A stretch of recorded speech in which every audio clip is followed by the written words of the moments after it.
तो जीशान कादरी वर्सेस गौरव खन्ना के बीच जबरदस्त लड़ाई देखने को मिल रही है। ये लड़ाई जो है वो एक तरफा भी हम कह सकते हैं कि जीशान कादरी जिस तरह से हावी हो रहे हैं गौरव खन्ना पर और एक तरफा लड़ाई लड़ रहे हैं, गौरव खन्ना का रिप्लाई नहीं आ रहा है, ना ही उनको कोई फुटेज वो दे रहे हैं। लेकिन फिर भी ये लड़ाई काफ़ी इंटरेस्टिंग लग रही है क्योंकि जीशान कादरी जिस तरह से अपने शब्दों का प्रयोग कर रहे हैं, अपशब्दों का प्रयोग कर रहे हैं और गौरव खन्ना इनके रिप्लाई पर कुछ नहीं कह रहे हैं, उससे यही लगता है कि यहाँ पर ज़बरदस्ती का जीशान कादरी जो है वो गौरव खन्ना के पीछे पड़े हुए हैं।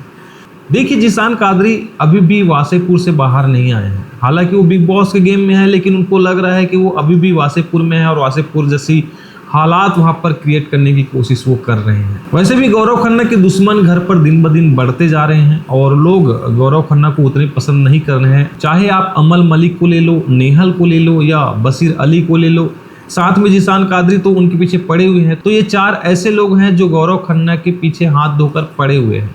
देखिए, खाने के दाल से ये लड़ाई शुरू हुई थी। इससे पहले भी जीशान कादरी ने कई बार गौरव के बारे में बाकी लोगों के सामने बोला, लेकिन खुलकर कभी भी गौरव खन्ना के पास नहीं आए थे लड़ाई करने के लिए। लेकिन दाल के बाद से ही कादरी साहब गौरव खन्ना से इस तरह से उलझ रहे हैं कि वो उनका जानी दुश्मन है, झूठा, मक्कार, न जाने कितने ही गंदे शब्दों का इस्तेमाल कादरी गौरव खन्ना के लिए कर रहे हैं।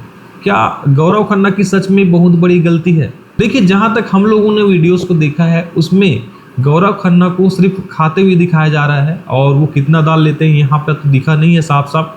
लेकिन अगर घर में 16 लोग मौजूद है और 16 लोगों के लायक दाल नहीं बना है तो दाल तो कम पड़ना ही पड़ना है। और अगर घर पर अगर सबको राशन इस समय मिल रहा है टाइम पर, तो एक्स्ट्रा दाल बनाने में किसी का क्या जाता है। तो नेहल से शुरुआत हुई थी, नेहल के लिए एक बार फिर से दाल की कमी हो गई और वहां से लड़ाई जो है वो जीशान कादरी और गौरव खन्ना के बीच तक आ गई। गौरव खन्ना ने रिप्लाई में जीशान कादरी को कुछ भी नहीं कहा। उन्होंने कहा कि क्यों, आपको मुझसे कुछ परेशानी है क्या? लेकिन जीशान कादरी को गौरव खन्ना से परेशानी ही परेशानी है क्योंकि काफ़ी सारे शब्दों का उन्होंने प्रयोग किया और मुझे लगता है कि कहीं ना कहीं जीशान कादरी ने एक ऐसे कैरेक्टर को पकड़ा है जिससे उनके वोट बैंक में काफ़ी इजाफा हो सकता है। जी हाँ, गौरव खन्ना एक चर्चित, पहले से ही पॉपुलर एक ऐसे कंटेस्टेंट है जिनको अगर आप पिन कर रहे हो, जिनको आप रोस्ट कर रहे हो, तो ऑडियंस का ध्यान आपकी तरफ बिल्कुल जाएगा। उनमें से कई आपके फैंस बनेंगे, कई आपके दुश्मन बनेंगे, लेकिन इसका फायदा आपको जरूर मिलेगा। इसीलिए शायद गौरव खन्ना के पीछे जीशान कादरी पड़े हुए हैं क्योंकि उनके वैसे भी ज़्यादा फॉलोअर्स नहीं हैं और अगर इस गेम पर लंबे समय तक टिके रहना है तो आपको किसी न किसी एक ऐसे फेमस कंटेस्टेंट को पकड़ कर रखना होगा जिससे आप ज़्यादा समय तक स्क्रीन पर दिखे, लंबे समय तक स्क्रीन पर दिखे। ऑडियंस जो है वो बिग बॉस 19 देख रही है। ऐसे में जीशान कादरी अगर गौरव खन्ना से लड़ते हैं तो कहीं ना कहीं वोट बैंक पर जीशान कादरी को बहुत ही ज़्यादा फायदा होने वाला है।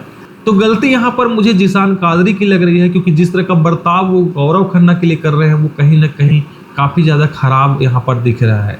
लेकिन इस लड़ाई के बीच में मैं गौरव खन्ना की तारीफ जरूर करना चाहूँगा क्योंकि जिस तरह से जीशान कादरी शब्दों का प्रयोग कर रहे थे गौरव खन्ना के लिए, गौरव खन्ना का पेशेंस जो है वो दिखाती है कि वो एक अच्छे पर्सनालिटी वाला इंसान है। दूसरा, वो जबरदस्ती का कंटेंट देना नहीं चाहते जीशान कादरी को और अपना गेम खेलने में वो व्यस्त है।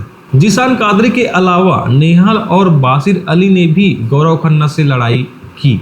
अब ये लोग गौरव खन्ना को क्यों सॉफ्ट टारगेट कर रहे हैं ये तो आगे जैसे जैसे गेम बीतेगा समझ में आ जाएगा। लेकिन फिलहाल आप लोग बताओ कि आप लोगों का फेवरेट कंटेस्टेंट इस समय बिग बॉस 19 में कौन है और आप किसे जीतते हुए देखना चाहते हैं। आज का वीडियो आपको कैसा लगा कमेंट करके जरूर बताएं। मिलते हैं नेक्स्ट वीडियो में। Take care, bye.